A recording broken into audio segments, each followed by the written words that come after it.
ನಾನು 6ನೇ ತರಗತಿಯಲ್ಲಿ ಓದುತ್ತಿದ್ದೇನೆ. ಖಂಡದ ಹೃದಯದಲ್ಲಿ ಹೊಳೆಯುವ ಭಾರತ ನಾಡು. ಚೀನಾ, ಕೊರಿಯಾ, ಜಪಾನ್ ಸೇರಿ ವಿಶಾಲ ಬೀಡು. ಶ್ರೀಲಂಕಾ, ನೇಪಾಳ್, ಪಾಕಿಸ್ತಾನ್ ಒಂದೇ ನುಡಿನಾಡು. ವಿಶ್ವದ ಹೆಮ್ಮೆ ಎನಿಸಿರುವ ಮಹಾನ್ ಏಷ್ಯಾ ಖಂಡ. ಏಷ್ಯಾ ಖಂಡವು ವಿಶ್ವದಲ್ಲಿ ದೊಡ್ಡ ಖಂಡವಾಗೆನಿಸಿದೆ. ಏಷ್ಯಾ ಖಂಡದ ವಿಸ್ತೀರ್ಣ 31,33,131 ಚದರ ಕಿಲೋಮೀಟರ್. ಏಷ್ಯಾದ ಸುತ್ತಳತೆ 62,800 ಕಿಲೋಮೀಟರ್. ಏಷ್ಯಾದ ಜನಸಂಖ್ಯೆ 2026ರ ಅಂದಾಜು 4.851 ಬಿಲಿಯನ್. ಏಷ್ಯಾದ ನೀರಿನ ಭಾಗ 4,200,000 ಸ್ಕ್ವೇರ್ ಕಿಲೋಮೀಟರ್.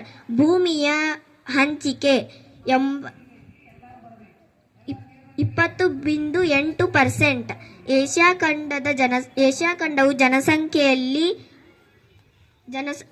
ಖಂಡವು ವಿಶ್ವದಲ್ಲಿ ಅತಿ ಹೆಚ್ಚು ಜನಸಂಖ್ಯೆ ಹೊಂದಿರುವ ಖಂಡವಾಗಿದೆ.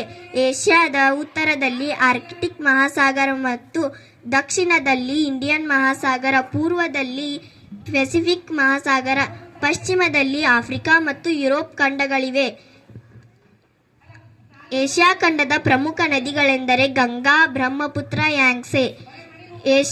ಏಷ್ಯಾ ಖಂಡವು ವಿವಿಧ ಧರ್ಮಗಳ ಹುಟ್ಟುಗಾಡಾಗಿದೆ ಮತ್ತು ಪುರಾತನ ನಾಗರಿಕತೆಗಳ ಎತ್ತರದ ವೇದಿಕೆಯಾಗಿದೆ.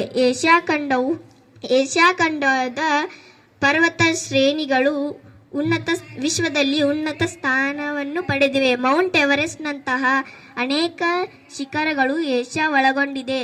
ಇವೆಲ್ಲ ಇದ್ದುದರಿಂದಲೇ ಏಷ್ಯಾವನ್ನು ವೈವಿಧ್ಯಗಳ ರತ್ನಾಲಯ ಎಂದು ಕರೆಯಲಾಗಿದೆ.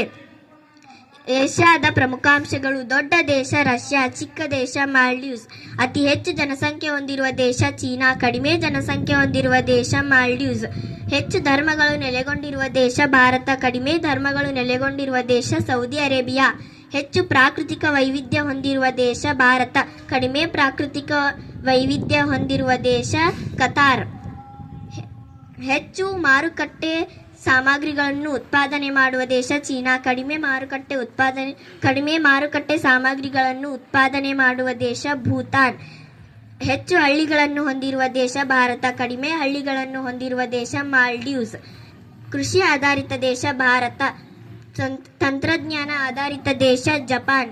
ಏಷ್ಯಾ ಖಂಡವು 48 ದೇಶಗಳನ್ನು ಒಳಗೊಂಡಿದೆ. ಏಷ್ಯಾ ಖಂಡದಲ್ಲಿ ಚಿಯಾಂಗ್ ನದಿಯು ಅತಿ ಉದ್ದವಾದ ನದಿಯಾಗಿದೆ. ಪ್ರಪಂಚದ ಆಳವಾದ ಸರೋವರವಾದ ಬೈಕಲ್ ಸರೋವರವು ಏಷ್ಯಾ ಖಂಡದಲ್ಲಿದೆ.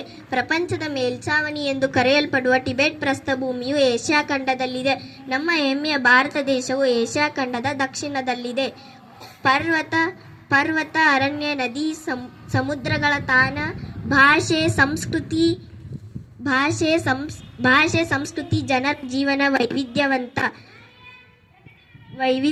ಜನರ ಜೀವನ ವೈವಿಧ್ಯವಂತ, ಇತಿಹಾಸ, ಕಲಾ, ವಿಜ್ಞಾನ, ಸಂತೋಷದ ಸಂಕಲನ, ಇವೆಲ್ಲದರ ನೆಲೆ ನಮ್ಮ ಮನೆ ಏಷ್ಯಾ ಖಂಡ. ನಾನು 2 ಪ್ರಶ್ನೆಗಳನ್ನು ಕೇಳುತ್ತೇನೆ, ಅದಕ್ಕೆ ಉತ್ತರಿಸಿ.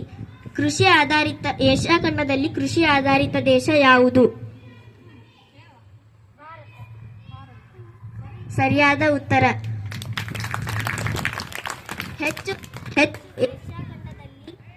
ಏಷ್ಯಾ ಖಂಡದಲ್ಲಿ ಹೆಚ್ಚು ಹಳ್ಳಿಗಳನ್ನು ಹೊಂದಿರುವ ದೇಶ ಯಾವುದು?